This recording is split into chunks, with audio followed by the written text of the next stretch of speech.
суда ағып бара жатыр, бірақ қай жаққа баратындарыңызды білмейсіздер.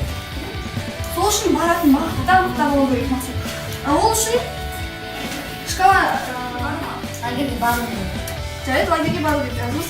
Келесі енді не важное, не срочное. Мектепке дайындық. Демек бұл осылай жазғы уақытымызда осылай бұл көп уақытты управление времени. Не важно, не срочно деген ол мысалға. Несі? Сен біреуге істеп жатқан нәрсең ол саған не важно, не срочно болады. Себебі сен өзің үшін істемейсің ғой. Помочь соседу деген. Иә. Осылай өзімнің идеяларымды айтатынмын, сосын тек соны жасатуға өзімді болмаса, вообще өзім нерв жетіп, жынданып, басқаныкін жасамайтын эгоист болған мен осынге дейін. Ал ол жаққа барған күннен бастап біз сияқты 40 адам, дәл біз сияқты 40 адам. Сол 40 адамды командалық жұмысқа үйретті, бір-бірін тыңдауға.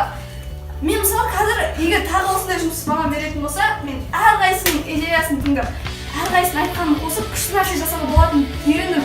Мысалы бізде сол кезде әркім өз идеясын айтты, бірақ маған келген кезде мен айтайыншы, қоя тұршы сен кейін айтасың сенікі.